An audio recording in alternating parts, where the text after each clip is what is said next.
Topic हमारे पास है respiratory balance sheet. Respiratory balance sheet balance sheet. अब रेस्पिरेटरी बैलेंस शीट का मतलब क्या है? बैलेंस शीट का मतलब क्या है? ठीक है, आपके पास कॉमन लैंग्वेज में अगर बात करें बैलेंस शीट क्या रहती है? बैलेंस शीट मतलब आप जो है हर मंथ के बाद जो है एक रिकॉर्ड बनाते हैं कि कितना खर्चा हुआ हमारा। अगर कोई बिजनेस कर रहे हैं आप, कितना खर्चा हुआ, कितना हमको फायदा हुआ, कहाँ से कितना फायदा हुआ, लास्ट में उसका क्या मानते हैं, टोटल मानते हैं। अब यहाँ पे रेस्पिरेशन में हमें जो है क्या इस्तेमाल करें, कौन कौन से प्रोसेसेस करें, कौन से प्रोसेस में कितना खर्चा हुआ और कौन से प्रोसेस से कितना फायदा हुआ, कहाँ से कितना फायदा हुआ, ये हम सबको मालूम। फॉस्फोराइलेशन मतलब एटीपी बनना, एटीपी तो बहुत सारे तरीके से बन रहा, सबस्ट्रेट लेवल फॉस्फोरिलेशन हो रहा और साथ ही साथ क्या हो रहा, ऑक्सीडेटिव फॉस्फोरिलेशन। तो हमारे पास ये भी सवाल है कि सबस्ट्रेट लेवल फॉस्फोरिलेशन से कितना फायदा हुआ, ऑक्सीडेटिव फॉस्फोरिलेशन से कितना फायदा हुआ। तो आंसर क्या है इसका? Respiratory balance sheet. सबसे पहले आप लोगों ने याद रखना कि रेस्पिरेटरी बैलेंस शीट जो है आपके पास एक थ्योरेटिकल क्या है, एक्सरसाइज है। थ्योरेटिकल क्या है, ये एक्सरसाइज है। यहाँ पे हम सिर्फ मानते हैं कि हाँ भाई ऐसा ऐसा हुआ होगा और हमारे पास इतना फायदा होगा। एक्सपेरिमेंटल वैल्यू नहीं है ये, क्या आपके पास थ्योरेटिकल वैल्यू। तो दो तरह की वैल्यूज रहती है, एक थ्योरी रहती है और एक क्या रहती है, एक्सपेरिमेंटल वैल्यू रहती है। तो याद रखना यहाँ पे जो हम रिजल्ट निकालने वाले ये सब क्या है, थ्योरी बेस्ड है। ये सब क्या है, थ्योरी बेस्ड है। एक्सपेरिमेंटली अभी भी ये आपके पास प्रूव है नहीं है, क्योंकि ये प्रूव करना बहुत ही मुश्किल है। ठीक है, थ्योरेटिकल एक्सरसाइज है। अब कभी भी आप कोई थ्योरी निकालते हैं आप, तो थ्योरी के अंदर आपको एजम्पशन करना पड़ता है। क्या करना पड़ता है आपको? एजम्पशन। ये एजम्पशन सही रही है तभी जाके आप थ्योरी बोल पाएंगे। बराबर है, जैसे आप कोई क्वेश्चन करते हैं तो आप ये एज्यूम करते हैं कि फ्रिक्शन जीरो है, ये एज्यूम करते हैं कि बॉल ड्रॉप हो रहा तो एयर एयर रेजिस्टेंस यहाँ पे कितना है, जीरो है, जो एयर ड्रैग बोलते हैं। कभी भी आप लोग उसको कंसिडर नहीं करते। इसी तरह अगर आपको बैलेंस शीट निकालना है तो ये क्या आपके पास सर्टेन एजम्पशन करना पड़ेगा, बेस्ड ऑन सर्टेन एजम्पशन। ये क्या रहने वाला आपके पास, बेस्ड ऑन सर्टेन एजम्पशन। अगर ये आप एजम्पशन कंसिडर करेंगे तभी जाके आप जो है बैलेंस शीट निकाल सकते हैं। सबसे पहले एजम्पशन क्या है? सबसे पहला एजम्पशन है हमारे पास सीक्वेंस ऑफ रिएक्शन। क्या हमारे पास? Sequence of reaction. यहाँ पे आपके पास रिएक्शन की सीक्वेंस रहेंगे। सबसे पहले जो रिएक्शन है उसका नाम क्या है, बोलो क्या नाम है उसका? ग्लाइकोलिसिस है। दूसरी जो आपके पास रिएक्शन हुई उसका नाम क्या है? Link reaction. क्या नाम है उसका? Link reaction. उसके बाद जो रिएक्शन हुई उसका नाम क्या है? Krebs cycle. उसके बाद जो रिएक्शन हुई उसका नाम क्या है? एटीएस। तो आपके पास जो है रेस्पिरेटरी बैलेंस शीट ये कह रहा है कि अगर हमको यहाँ पे बैलेंस शीट निकालना है तो ये कंसिडर करना पड़ेगा, जो बिल्कुल गलत है, क्योंकि ये सारे रिएक्शन एक साथ होती है। जब ग्लाइकोलिसिस हो रही तभी लिंक रिएक्शन हो रही, जब क्रेब साइकिल हो रही तभी आपके पास क्या है, एटीएस। सारे रिएक्शन क्या होते हैं, साइमल्टेनियसली होते हैं। लेकिन आपके पास बैलेंस शीट में आपको क्या कंसिडर करना पड़ेगा, ये सारे रिएक्शन कैसे हो रहे हैं आपके पास, सीक्वेंस में हो रहे हैं। पहले कौन हो रहा है, ग्लाइकोलिसिस, फिर लिंक रिएक्शन, फिर क्रेब साइकिल, उसके बाद कौन होने वाला है, एटीएस। पहला अजम्पशन। ठीक है। सेकंड अजम्पशन ये कह रहा है कि आपके पास इन रिएक्शन में जो भी प्रोडक्ट बनेगा वो प्रोडक्ट सिर्फ और सिर्फ इन्हीं रिएक्शन में इस्तेमाल होगा। Product product formed is used only in respiratory reaction, only in respiratory reaction। इसका मतलब ये कह रहा है कि ग्लाइकोलिसिस के अंदर प्रोडक्ट क्या बनता है, पायरुवेट। पायरुवेट का इस्तेमाल कहाँ होगा, लिंक रिएक्शन। लिंक रिएक्शन में प्रोडक्ट क्या बनता है आपके पास, एसिटाइल कोई। एसिटाइल कोई का इस्तेमाल कहाँ होगा, क्रेब साइकिल। क्रेब साइकिल में क्या बनते हैं, NADHO FADHO, उनका इस्तेमाल कहाँ होगा, एटीएस में। ये कह रहा है आपके पास जो रिएक्शन में प्रोडक्ट बनेगा उन प्रोडक्ट का इस्तेमाल कहाँ पे होने वाला है, रेस्पिरेटरी रिएक्शन में होने वाला है। लेकिन आपके पास सेल में इस तरह नहीं होता। आपके पास सेल कैसा रहता है, वर्सेटाइल रहता। जहाँ जो चीज की जरूरत है उसको वहाँ इस्तेमाल करता। यहाँ पे दो पायरुवेट बने, एक पायरुवेट को यहाँ भेज दिया, दूसरे पायरुवेट की कहीं और जरूरत थी उसको कहीं और भेज दिया सेल में। तो सेल आपके पास वर्सेटाइल तरीके से काम करता। इसके अंदर बहुत सारे प्रोडक्ट बनते हैं और कहीं भी इन प्रोडक्ट का इस्तेमाल होता। कहीं कुछ और कंपाउंड बनते हैं, उन कंपाउंड को हम इस प्रोडक्ट्स में कन्वर्ट करते हैं। ये आपके पास जो टॉपिक रहने वाला है इसके बाद रहने वाला है, जिसका नाम क्या है, एंटीबॉलिक पाथवे। उस टॉपिक में हम पढ़ने वाले कि जो प्रोडक्ट्स बनते हैं उनका इस्तेमाल सिर्फ रेस्पिरेटरी पाथवे में हो ये जरूरी नहीं है। लेकिन अगर आपको बैलेंस शीट निकालना है तो आपको ये कंसिडर करना पड़ेगा कि यहाँ पे जो प्रोडक्ट बन रहा है वो प्रोडक्ट का इस्तेमाल कहाँ पे हो रहा है, रेस्पिरेटरी रिएक्शन में ही हो रहा है। समझ में आ रहा है आप लोगों को? ठीक है। थर्ड हमारे पास अजम्पशन ये है, रेस्पिरेटरी सबस्ट्रेट। थर्ड अजम्पशन क्या है, रेस्पिरेटरी सबस्ट्रेट। हम सबको मालूम रेस्पिरेटरी सबस्ट्रेट मतलब क्या रहता, ऐसा कंपाउंड जिसका इस्तेमाल करके आप एनर्जी बना रहे उसको आप क्या कहते हैं, रेस्पिरेटरी सबस्ट्रेट। हमने ये कहा कि रेस्पिरेटरी सबस्ट्रेट तो बहुत तरह के रहते हैं। कार्बोहाइड्रेट है, कार्बोहाइड्रेट में तरह तरह के कार्बोहाइड्रेट है। प्रोटीन का भी इस्तेमाल कर सकते हैं एनर्जी बनाने के लिए, तो प्रोटीन भी रेस्पिरेटरी सबस्ट्रेट होता। फैट भी होता। लेकिन जब आप बैलेंस शीट बना रहे हैं तो आपको रेस्पिरेटरी सबस्ट्रेट कंसिडर करना पड़ेगा, और वो कौन सा रहने वाला आपके पास, ग्लूकोज। अगर आपने ग्लूकोज से शुरुआत करें ग्लाइकोलिसिस से, तभी जाके आप क्या बना पाएंगे, बैलेंस शीट बना पाएंगे। ठीक है, तो balance sheet is not an experimental exercise, it is a theoretical exercise. Second, it is based on certain assumption. First assumption ये है कि आपके पास सारे रिएक्शन कैसे हो रहे हैं, सीक्वेंस में। सेकंड अजम्पशन ये है कि आपके पास इन रिएक्शन में जो प्रोडक्ट बन रहा है उनका इस्तेमाल आगे वाले रिएक्शन में हो रहा है, कहीं और इस्तेमाल नहीं हो रहा। थर्ड अजम्पशन ये है कि आप रिस्पिरेटरी सब्सट्रेट कौन सा इस्तेमाल करेंगे, सिर्बोट्रिप, जो हमारे पास। सबसे पहले हम लिखेंगे रिएक्शन का नाम। सबसे पहले क्या लिखेंगे यहाँ पे, रिएक्शन का नाम लिखेंगे। उसके बाद लिखेंगे हम ATP form, ATP form, ATP form through. ठीक है, रिएक्शन का नाम लिखेंगे, फिर नंबर ऑफ टर्न्स लिखेंगे। क्या लिखेंगे यहाँ पे, नंबर ऑफ टर्न्स। रिएक्शन कितनी बार हुई उसको आप क्या कहेंगे, नंबर ऑफ टर्न्स कहेंगे। ठीक है, उसके बाद लिखेंगे हम ATP form, ATP form through, ATP form through SLP. SLP क्या है बोलो, सबस्ट्रेट लेवल फॉस्फोराइलेशन, जिसको आप क्या बोल सकते हैं, डायरेक्ट एटीपी। डायरेक्टली कितने एटीपी मिले हमारे को, ये कह सकते हैं। ठीक है, उसके बाद नेक्स्ट है आपके पास ATP form, ATP formed, ATP formed through, ATP form through, ATP form through oxidative, oxidative क्या रहेगा, फॉस्फो फॉस्फोराइलेशन। ठीक है, इसको आप क्या कहते हैं, एटीएस कहते हैं। क्या कहते हैं इसको आप, एटीएस। इसको कभी कभार एग्जाम में क्या कहता है, इनडायरेक्ट एटीपी। क्या कहता है, इनडायरेक्ट एटीपी। कभी एग्जामिनर ने आपके पास ये वर्ड यूज करा, मतलब वो क्या पूछ रहा है आपको, एटीएस के बारे में पूछ रहा है। ठीक है, नेक्स्ट आपके पास है एटीपी कंज्यूम, कि हमने कितने एटीपी इस्तेमाल करें, कंज्यूम। ठीक है, उसके बाद रहेंगे आपके पास नेट गेन। क्या रहेंगे आपके पास, नेट गेन मिल रहा है। समझिए इतना आप लोग। ठीक है, तो अगर हम फर्स्ट रिएक्शन के बारे में बात करें, तो फर्स्ट रिएक्शन कौन सी है बोलो, ग्लाइकोलिसिस। तो यहाँ पे हम क्या लिखेंगे, ग्लाइकोलिसिस नाम। ग्लाइकोलिसिस कितनी बार होंगी, ग्लाइकोलिसिस सिर्फ एक बार होंगी। ये अलग बात है कि उसका जो हाफ वाला पार्ट है कितनी बार होगा, दो बार। एक पीजीएल करेंगे, फिर डीएचए पे कन्वर्ट होगा पीजीएल में, और वो हाफ वाला पार्ट होगा। ग्लाइकोलिसिस के अंदर टोटल कितने एटीपी बने थे, डायरेक्टली 4 एटीपी बने थे। ठीक है, टोटल कितने बने थे, 4 एटीपी बने थे। ठीक है, ग्लाइकोलिसिस के अंदर इनडायरेक्टली कितने एटीपी बने, तो आपके पास NADH2 कितने बने यहाँ पे, 2 NADH2 बने थे। 2 क्या बने थे, NADH2। एक NADH2 से कितने एटीपी मिलेंगे, 3। तो 2 से कितने मिलेंगे आपको, 6। तो यहाँ पे टोटल कितने एटीपी हो गए, 6 एटीपी हमारे पास, बराबर है। लेकिन ग्लाइकोलिसिस के अंदर हमने कितने एटीपी कंज्यूम करे थे, 2 एटीपी कंज्यूम करे थे, बराबर है।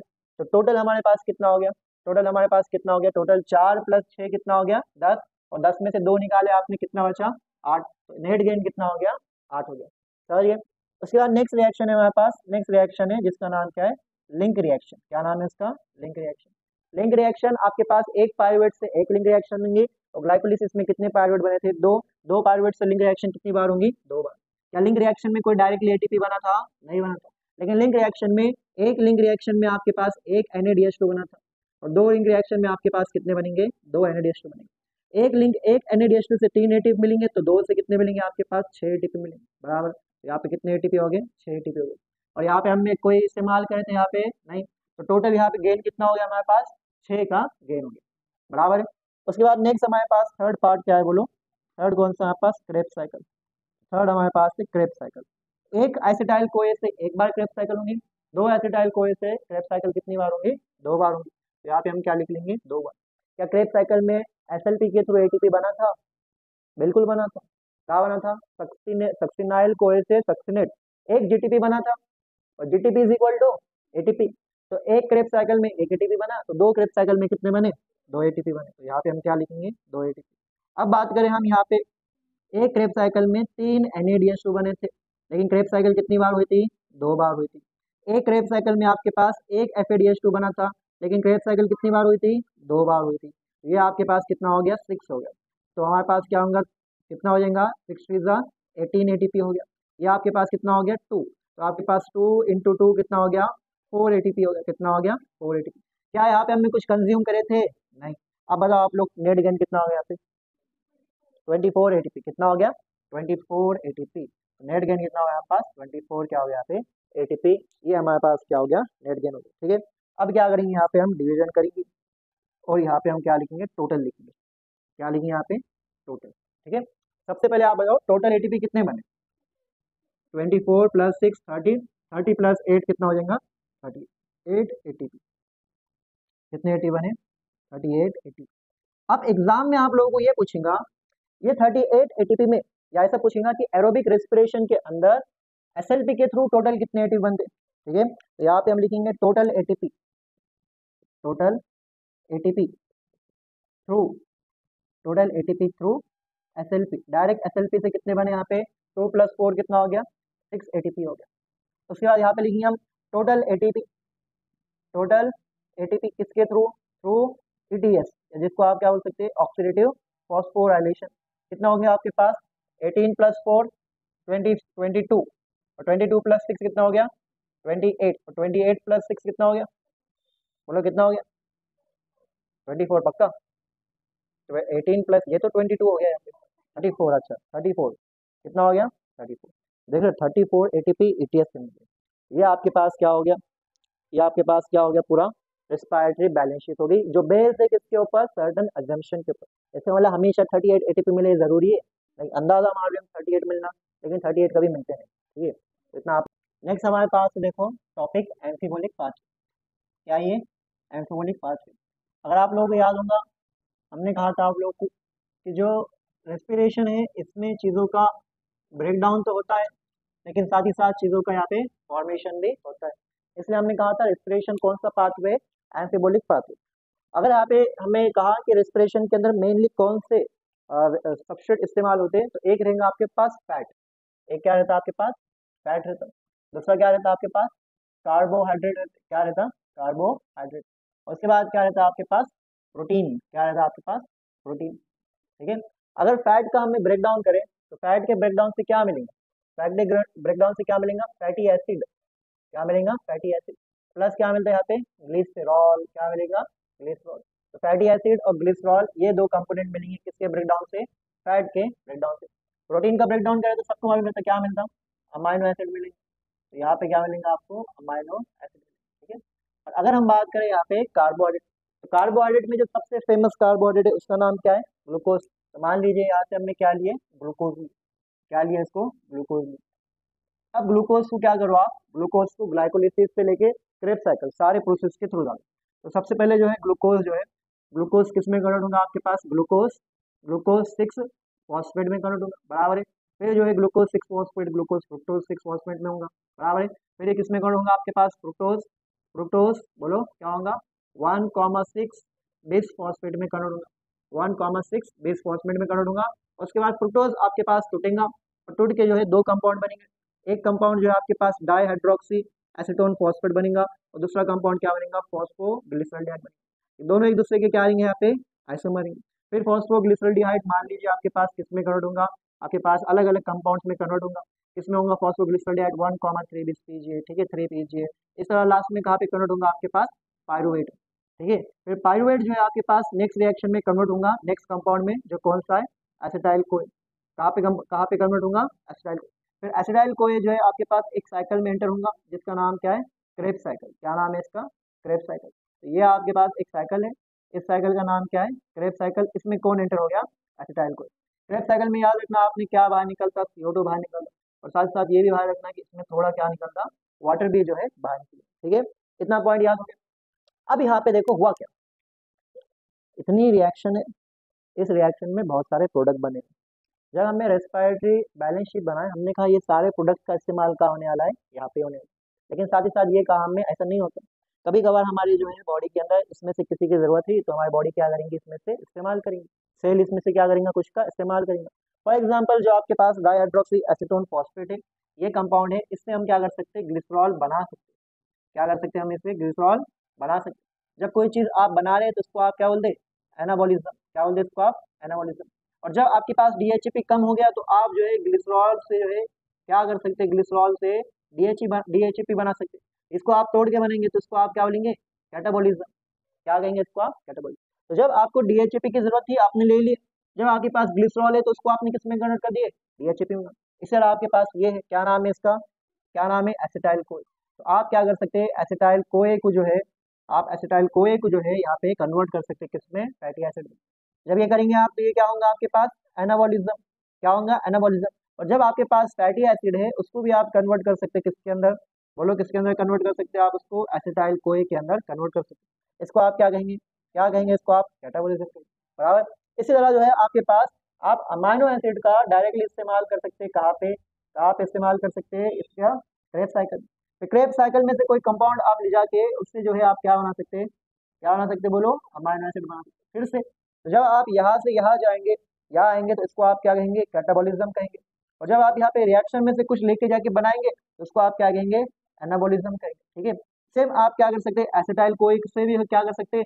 अमाइनो एसिड बना सकते हैं। अमाइनो एसिड से क्या बना सकते हैं? एसिटाइल कोइक। सेम जो है आप किसके लिए कर सकते हैं? पायरुवेट से लिए कर सकते हैं। ठीक है। तो देख रहे हैं आप लोग यहाँ पे कि जो प्रोडक्ट्स आपके पास कहाँ बन रहे हैं रिएक्शन के अंदर, उनका इस्तेमाल कहीं और कहीं कुछ और प्रोडक्ट बन रहे हैं, उनका रिएक्शन कहाँ हो रहा, तो उनका इस्तेमाल कहाँ पे हो रहा है? आपके पास इस रिएक्शन में। तो दिस इज एंफिबोलिक पाथवे। एंफिबोलिक पाथवे ये कहता है कि जो प्रोडक्ट्स बन रहे हैं उनका इस्तेमाल कहीं और हो सकता है, तो कहीं और कुछ और प्रोडक्ट बने उनका इस्तेमाल हम कोई रेस्पिरेटरी पाथवे में भी इस्तेमाल कर सकते हैं। तो ये क्या है आपके पास? एंफिबोलिक पाथवे। लिख लो इसको। उसका नाम है आरक्यू। आईक्यू मालूम आपको? आईक्यू क्या रहता है? Intelligence quotient. इस तरह आपके पास क्या रहेगा? Respiratory quotient. क्या नाम रहेगा? रेस्पिरेटरी क्वोशिएंट जो है नाम रहेगा। इसका नाम क्या है? आरक्यू। आरक्यू क्या है? आरक्यू एक रेशियो है। आरक्यू क्या है? रेशियो। ये रेशियो आपके पास बताता है कि आपने कितने O2 इस्तेमाल करे और कितने O2 इस्तेमाल करने से कितने CO2 निकले। ठीक है। तो आपके पास क्या है? आरक्यू क्या है आपके पास? रेशियो। ठीक है। Ratio of amount of amount of CO2 consume, amount of CO2 consume to the amount of amount of O2 consumed to the amount of CO2 evolved। इसको आप क्या कहेंगे? इसको आप क्या कहेंगे? आरक्यू कहेंगे। ठीक है। अब आरक्यू जो है आपके पास, आरक्यू आपके पास क्या होगा कि volume of CO2, volume of CO2 evolve, कितने CO2 निकले जब आपने क्या करे? Volume of O2 consume, volume of O2 क्या होगा आपके पास? कंज्यूम्ड होगा। ये आपके पास आरक्यू। फॉर एग्जाम्पल आपके पास एक रिएक्शन है जिसमें आपने इस्तेमाल करे C6H12O6। क्या ये आपके पास ग्लूकोज है? यहाँ पे आपने क्या इस्तेमाल करे? सिक्स सिक्स आपने क्या इस्तेमाल करे? यहाँ पे ऑक्सीजन। जब 6 ऑक्सीजन आपने इस्तेमाल करे तो यहाँ पे क्या निकले? 6 CO2 निकले, और साथ ही साथ यहाँ पे 6 क्या निकले? H2। आपको पूछेगा इस रिएक्शन का आरक्यू क्या है, तो हम कहेंगे आरक्यू जो है आपके पास क्या होता? आरक्यू क्या होता आपके पास? Amount of CO2 evolve. कितने CO2 इवॉल्व? यहाँ पे 6 CO2 क्या हुआ? इवॉल्व। और यहाँ पे कितने कितने ऑक्सीजन लगे आपको? 6 ऑक्सीजन लगे। तो यहाँ पे आरक्यू कितना आ गया? 1 आ गया। तो आपके पास आरक्यू ग्लूकोज का कितना हो गया? 1 हो गया। ग्लूकोज होता क्या है? कार्बोहाइड्रेट। तो कार्बोहाइड्रेट का आरक्यू क्या है? 1 है। अब आप सबको ये याद रखना है कि जो आरक्यू रहता वो कार्बोहाइड्रेट का कितना रहेगा? कार्बोहाइड्रेट का कितना रहेगा? 1 रहेगा। कार्बोहाइड्रेट का आरक्यू कितना रहेगा? 1 रहेगा। और प्रोटीन का आरक्यू कितना रहेगा? प्रोटीन का आरक्यू कितना रहेगा? 0.9। और जो फैट है इसका आरक्यू कितना रहता? 0.7। एन एरोबिक रेस्पिरेशन में कितना आरक्यू होगा? एन एरोबिक रेस्पिरेशन में आरक्यू कितना होगा? आप लोग बताओ,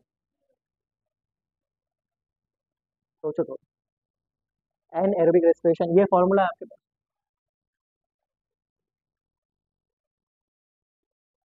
अरे सोचो जरा, ये सामने लिखे हुआ है आपके पास।